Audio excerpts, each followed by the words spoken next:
welcome everyone to another episode of the Intellectual Saviors of Wrestling with your hosts, the Master of the Brain Damage, Martin. and the one and only Sam H.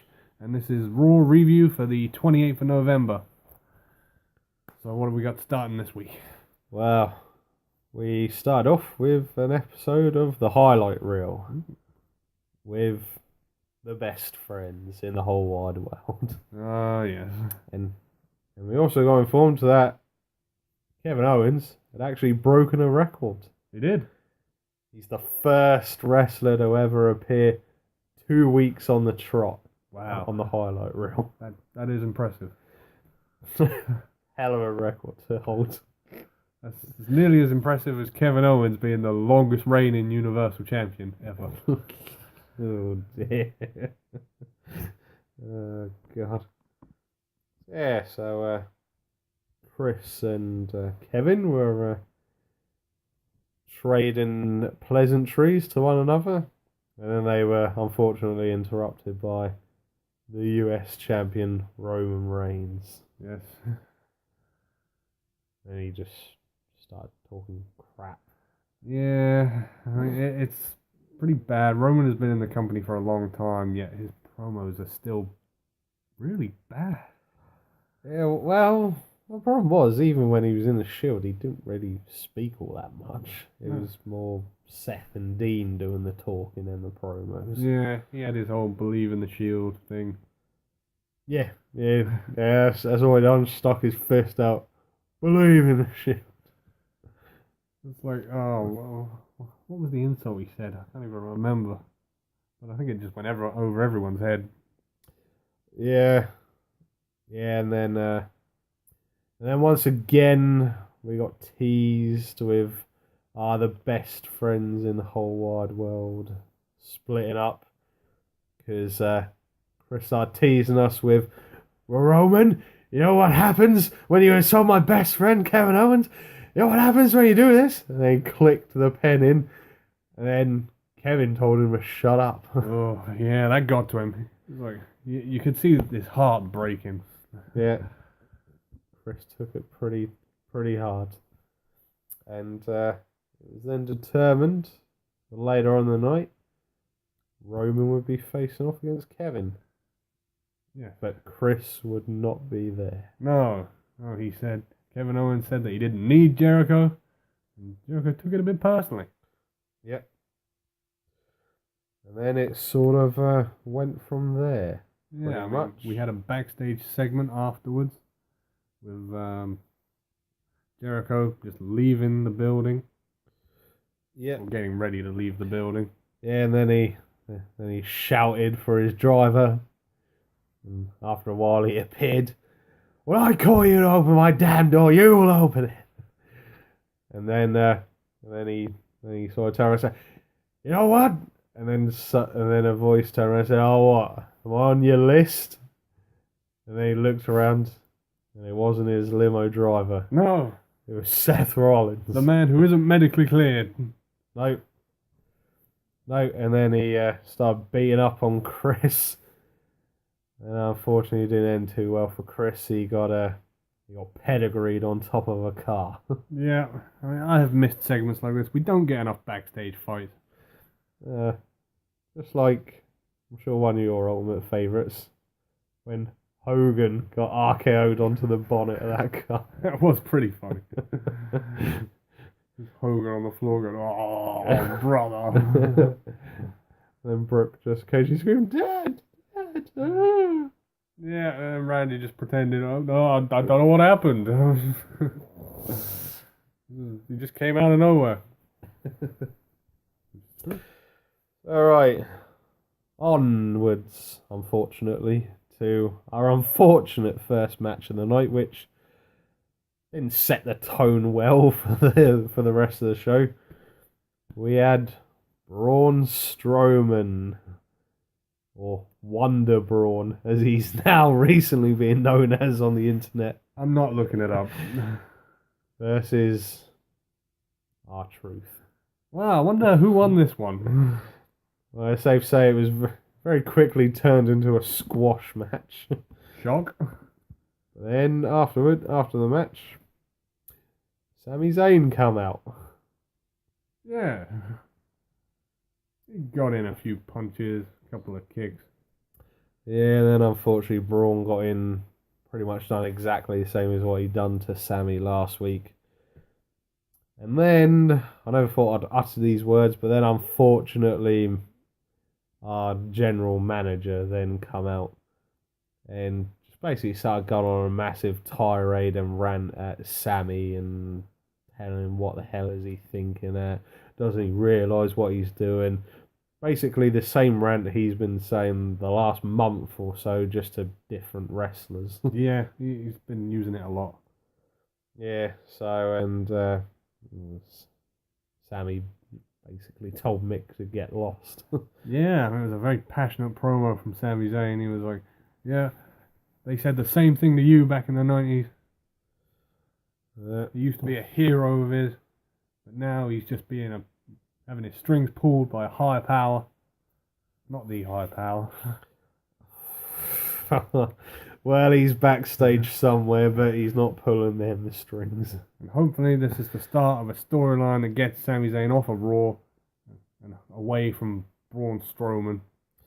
Yes, we can but hope. So, next, we've got our first cruiserweight match. First cruiserweight match. Yes. We had one of the two bad men on the cruiserweight division. Bad? Well, they seem to only really be making a point of two heels out of the whole division, pretty much. We had Tony Nese versus Cedric Alexander. Oh, yeah. Who conveniently also comes from Charlotte, North Carolina. Oh, so, but... And of course, Tony Nese had his partner in crime at ringside. Oh, God. The man from Philadelphia. Oh, no. Drew Gulak. Yeah. Another bad man. Yeah. Bad man. Unfortunately, though, it wasn't to be a good welcome home for Cedric Alexander. Much like most people in their hometowns. This happens a lot. Yeah, it seems to have sort of become a running trend. I don't like to compare it, but it's sort of as if they've clicked onto the NXT thing. When they're about to get called up to the main roster, they lose their final match. Yeah. Now it seems as all of it, sort of almost the main roster are going, you know what, you're in your hometown, you're losing. You're not getting the win. Seriously, look it up. It happens quite often. Yep. It's very rare that someone leaves their hometown with a win. Yeah. So, how did this one end? Well, Drew Gulak got the distraction in on Cedric, and then Tony Nese got a big boot in on Cedric Alexander after hitting the pump handle slam. And that was all she wrote for that one. Well, better luck next time, Cedric. Yeah. So then, well, screw it, I'm not going to spend too much on this part of it. Part 1 of Charlotte versus Sasha Banks. Part 1? I thought we were on like part 78. Well, part 1 for this Raw. Oh, okay. Match started, ended in a double count out, which was pretty crap, and you could blatantly tell that was Charlotte's plan the whole time, all along. Yeah. And then Mick Foley turned up, went very Theodore Long-esque. Hold on a minute, that's not how this is gonna finish. God damn, we missed Teddy. Yeah, he said for both women to get a rest, and they'd be fighting again later on in the night, but it would be no count out, falls happen anywhere. Yeah. No DQ match. You gotta love it. No DQ match. Yeah. Oh, that was good. Oh dear. And then it just keeps on getting better. Apparently, Rusev is in a rivalry with Enzo and Big Cass. Yes, if you were following the story, Enzo was walking around naked backstage. Tell people how you doing. Yeah. He ran into a couple of superstars. I think he ran into the brand. Yep. And he told him, put some damn clothes on, man. He did. And yeah, Lana saw him naked, saw the certified D.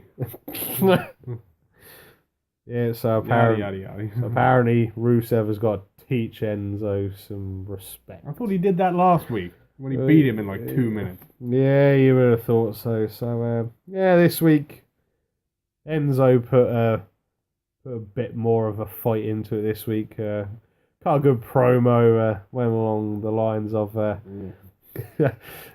well, finally Lana can see what a real man looks like after the disappointment of your honeymoon. Yeah, and there was a very un-PG line about wanting to stuff that turkey, Yeah. which we knew what it meant. Yeah. Unfortunately, though, the match started, and then Enzo got a boot to the certified D. Yeah, and it looked like a pretty nasty boot as well. Yeah. He caught him. Down he went. And that was that. I suppose, I don't know, maybe next week we'll see Rusev versus Big Cass. Yeah, I think that's a bit more of a fair fight. Yeah. And then we were on to Cruiserweight match number 2. Ah, yeah, no, this is the one people wanted to see. Yes. We had the Brian Kendrick at ringside, scoping his competition for the debut of 205 Live. God damn it, they did it again. Which is going to be the new Cruiserweight show. Hopefully, we'll be seeing the very English gentleman, Jack Gallagher. Amazing athlete. So, yeah, going back to the match, we had Rich Swann. He was facing off against Noam Dar. The plastic Scotsman. So we shall see if Noam Dar could handle this. Oh. Yeah, I was quite entertaining match this was. Yes, Swan is a very entertaining athlete. Cruiserweight to go. Yeah, I quite enjoyed this, and he's very over with the crowd as well at the minute. So in the end, Rich Swann ended up picking up the victory in this one with the very overused super kick. Well, he sort of does a variation on it. It's not the traditional straight super kick. He sort of does a spinning. Yeah, it is a bit different. I will give him credit in that, but this is how ridiculous it's got with the super kick. Even Luke Harper's using it. But it's good to see that he's using it and it's actually finishing people. Yes, yeah, that's it. Whereas a lot of people use it and it's just another move. Yeah. Which sucks. That was the end of that one. And then we were on to the semi-final of the night. Oh, yeah. We had the US champion Roman Reigns against the Universal champion Kevin Owens. Yeah, non-title, obviously. No, but the stipulation was Roman won. He would unfortunately become the number one contender for the Universal title. Yes. At a pay-per-view that has already happened this year. Roadblock. Which the WWE are forgetting they did back in March. Haven't they added like some crappy subtitle like Roadblock End of the Line or something silly like that? Yeah, they have, but no one's going to look at that part. Yeah. So, once again, though, unfortunately, in typical Roman Reigns fashioned matches, he was getting quite a beat down at the start of the match. Kevin laying in the shots early. Yeah. And then he had sort of his Superman-esque, oh, I'm going to come back in this fight now. Went backwards and forwards for quite a while. Unfortunately, though, Kevin went to go for the pop-up power bomb. Unfortunately, he got met with a spear as Roman came back. So, unfortunately, yes, I know we've been moaning about it, and it is something different. But unfortunately, we're going to have the US champion versus the Universal champion at Roadblock, which now means, for anyone who's been paying attention, for the second pay-per-view on the trot, the US title will not be defended. Well, unless they make it title for title. Yeah, but then aren't you just ripping off when Seth done it a year or so ago? They would be, but the only other option is to have Roman drop it before the pay-per-view. Yeah, possibly. Which he could, but then it would raise the question of who does he drop it to? Yeah, there is that, and I'd rather it not be Rusev, if I would be honest. So, yeah. And then after the match, went backstage. Chris got interrupted by one of them pesky interviewers, and he just looked at her and said, "Are you kidding me? You want to do this right now? You some sort of idiot?" And then he said, "Look, the only reason Roman Reigns won was because I was distracted. Yes, me and Chris had a fight in that, but he's still my best friend." Yeah. And all I could think about when I was in the ring was Roman was poor Chris. He'd been pedigreed on that car, and he was there unconscious, getting medical attention. And Kevin wasn't there to help him. You know, what I was thinking was we've had tons of these backstage car brawls, and at no point has anyone ever come out and gone, "My car! What are you doing to my car, you guys?" Which I think they need to do just once. Yeah, definitely. So, moving on, we had Paul Heyman discussing the state or whatever of Brock Lesnar after his loss to Goldberg at Survivor Series. Rather surprising fashion. We started off with a rather emotional Paul Heyman. Yeah. I mean, he even had a couple of tears rolling down his cheek. Well, he's a good friend of Brock Lesnar. Not just the advocate, he's like one of the only people Brock gives the time of day to. Yeah, and he sort of half-ass admitted, they underestimated Goldberg. Brock went in there, just thought it was going to be a quick and easy 1-2-3 victory. But it wasn't to be. Then Paul got fired up over it all, and they said, well, you know what? If Goldberg's going to be in the Royal Rumble, and so's Brock Lesnar. Oh, there you have it. Now we got two people in the Royal Rumble. Yeah, Lesnar and Goldberg, and Lord have mercy on anyone else who's in the ring if the two of them meet up at the same time in the Rumble. So you gotta wonder, is that going to be two of Raw's 15 slots? Yeah, you'd guess so. It was promoted as a Raw match, so... whatever. So, yeah. Yeah, I forgot about this one. Yeah. We had a tag team title match. You had The New Day versus Gallows and Anderson. Yes. Unfortunately, as you have mentioned in previous weeks, we have this thing of the record approaching, and you just can't see the New Day losing. No, not until they lose it. Until they break it. And it was the same tonight. Yeah, so I think Xavier said they're 15 days away from breaking it. It's close. Very close.